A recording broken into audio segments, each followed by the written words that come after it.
Alright, let's dive right in. Number 9. The high-velocity, self-pummeling steering wheel stance. Recall the canonical driving instruction. The hands positioned perfectly at 10 and 2 on the steering wheel. Your driver education instructor relentlessly emphasized this point. Essentially, they provided you with the instructions for punching yourself directly in the face at 200 mph. You must understand that when this particular guideline was formulated, automobiles were vastly different. They contained no airbags, only the driver, a metal steering column, and hope. However, contemporary airbags deploy explosively at 200 mph, generating kinetic energy powerful enough to fracture concrete. Visualize this sequence. You are operating the vehicle, hands positioned impeccably at 10 and 2, a model student. Collision. The airbag instantly detonates. Your own forearms are instantly converted into face-seeking guided missiles. We are discussing consequences such as shattered noses, broken wrists, and teeth sprayed across the instrument panel like macabre confetti.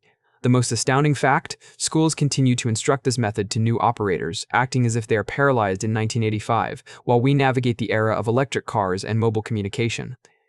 The genuinely secure position is actually 9 and 3, or even 8 and 4. These grips keep your limbs safely outside the catastrophic deployment zone of the airbag. Vehicle manufacturers have physically re-engineered steering wheels to incorporate ergonomic grips at the 9 and 3 points, desperate to rescue us from our obsolete training curriculum. So, next time you are driving, verify your hand placement. If they rest at 10 and 2, you are merely one minor impact away from knocking yourself unconscious with your own fists.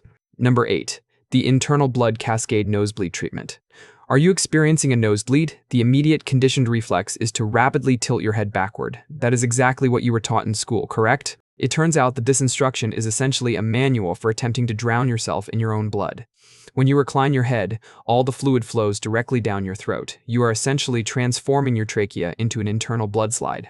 And this is where the scenario becomes genuinely horrifying. Once blood begins to accumulate in your stomach, your body initiates its best defense mechanism, violent expulsion. Envision this nightmare. You have a nosebleed, head tilted back exactly as instructed. Suddenly, you are seized by the sensation of gagging on warm, metallic blood. This is followed by uncontrollable vomiting. Now, blood is exiting both ends of your body. You have converted a simple hemorrhage into a scene from a visceral horror production. Schools continue to teach this Victorian-era absurdity. They are literally providing children with the mechanism to choke on their own bodily fluids while creating a mess indistinguishable from a crime scene.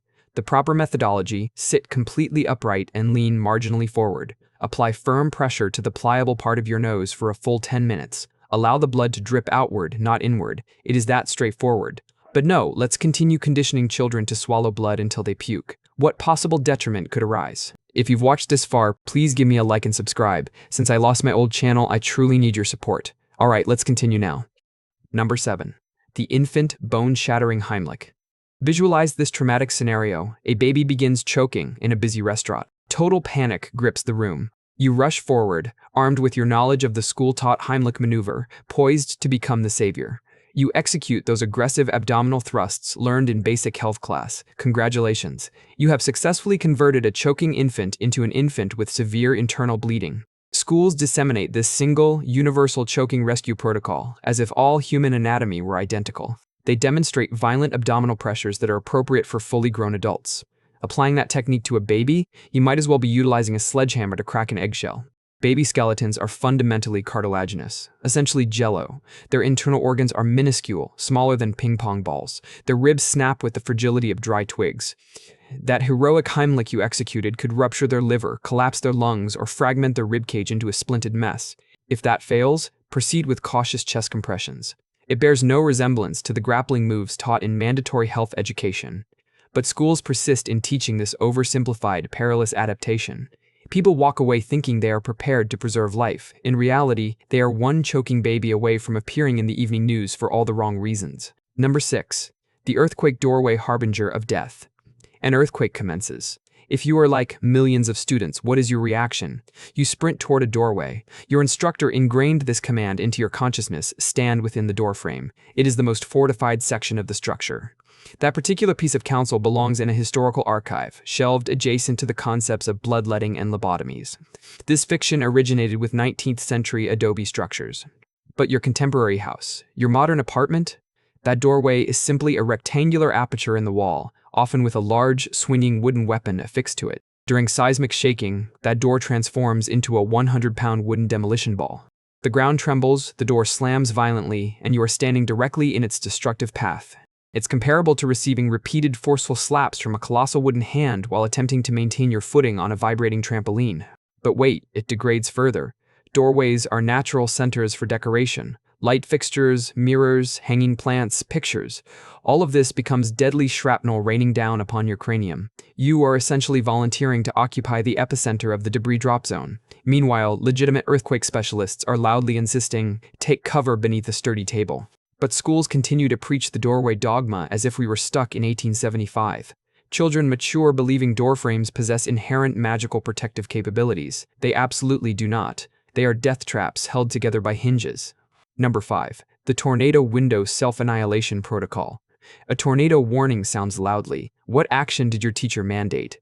Open the windows to equalize the pressure. This is akin to opening your front door for a burglar specifically so they don't have to forcefully break it down. This fiction asserts that opening windows prevents your dwelling from violently exploding like an overfilled balloon. Your instructors made it sound scientifically credible. Pressure differentials, air equalization, all highly persuasive, all fundamentals, air equalization. Here is the unvarnished truth.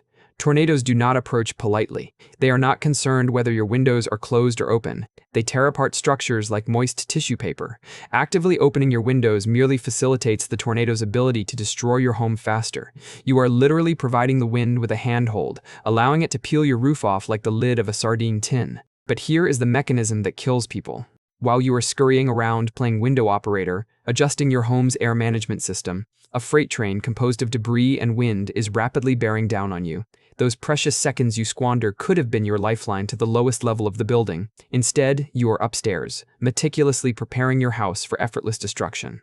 Schools taught this lethal idiocy for decades. Generations of students grew up convinced they could negotiate effectively with nature's most violent blender. The appropriate maneuver: immediately descend to the lowest point of your house and maximize your distance from all exterior windows. But certainly, let's continue teaching children to lay out the red carpet for oncoming storms. Number 4. Duck and cover. The foundational deception. Picture small Timmy in 1955. He is observing Bert the turtle teaching him to conceal himself beneath his classroom desk from incoming nuclear bombs. "Duck and cover!" the cartoon tortoise announces merrily. That instruction is equivalent to using a table napkin as effective body armor against a military machine gun. The government was fully cognizant that this advice was pure fantasy. A nuclear blast generates thermal energy hotter than the surface of the sun. Your simple wooden desk would literally vaporize instantaneously before your brain could even process the intense flash.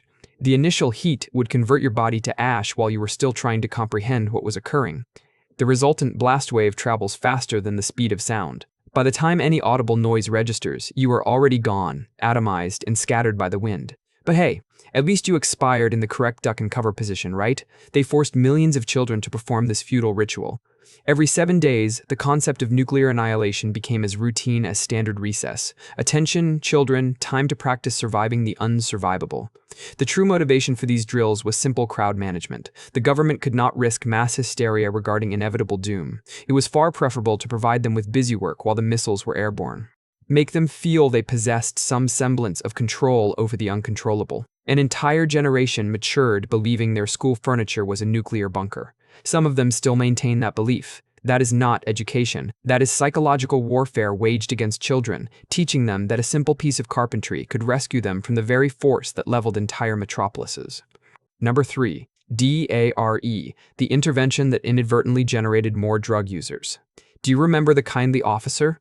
He visited your school in his crisply pressed uniform, showed visual examples of illicit substances, and swore they would instantaneously melt your brain. That exact program, D.A.R.E, actually increased the likelihood of children experimenting with drugs. Not decreased, increased. D.A.R.E consumed billions of dollars in taxpayer funds and saturated nearly every child in America.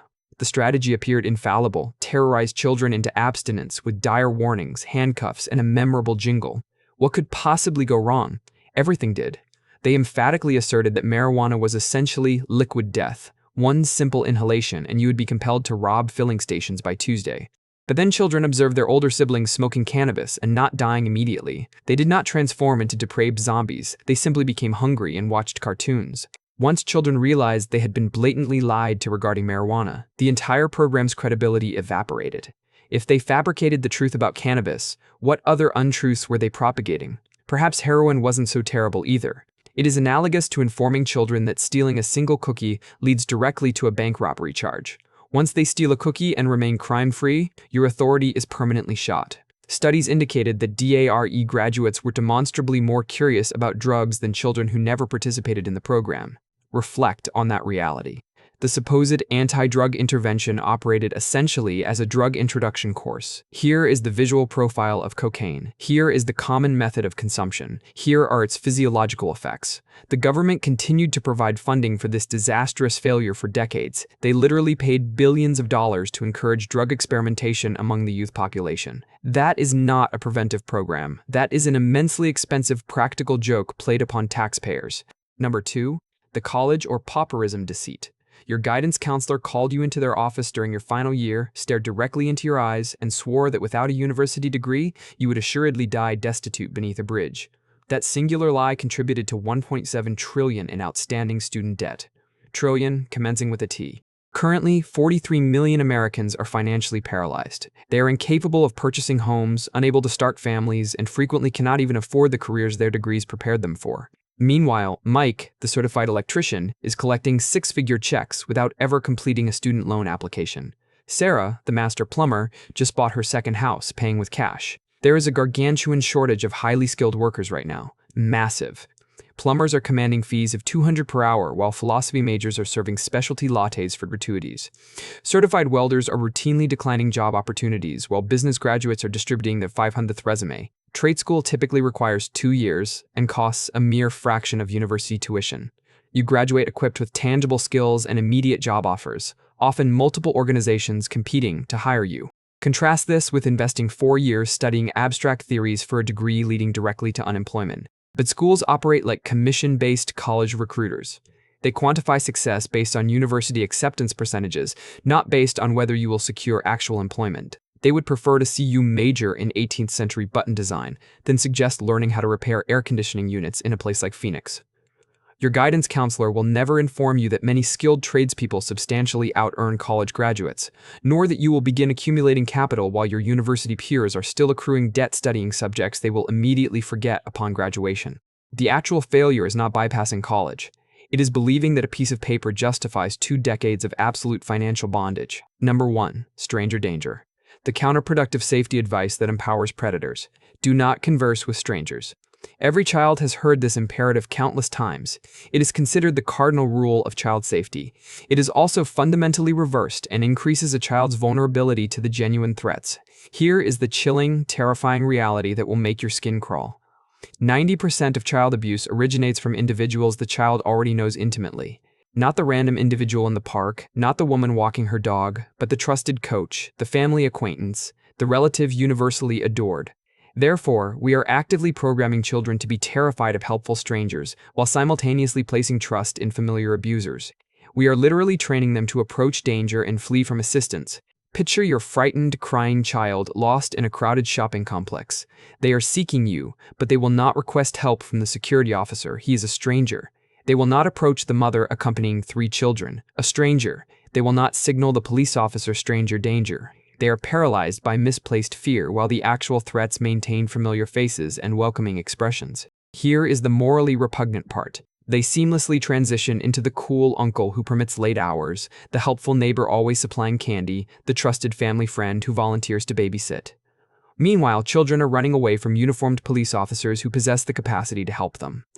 When inappropriate behavior occurs from creepy Uncle Bob, the child concludes, well, at least he isn't a stranger. When the coach becomes overly physical, they remember he is not a stranger, therefore it must be permissible. We have literally programmed children to override their natural instincts regarding the people most likely to inflict harm upon them. What should be taught instead? The concept of tricky people. These are adults who implore children for assistance in locating fictitious lost puppies, adults who insist on keeping secrets from parents, adults who make children feel uneasy but command, don't tell anyone. Because when has a legitimate firefighter ever required the aid of a 7-year-old to locate his lost kitten? We have programmed an entire generation to trust the incorrect individuals and fear the incorrect threats. We have handed predators a functional playbook and simultaneously tied a blindfold on our children. That is not safety education. That is manufacturing sitting targets for the very people we should be urgently warning them about. That concludes the list for today. I will be generating similar content in the near future. Subscribe to view them.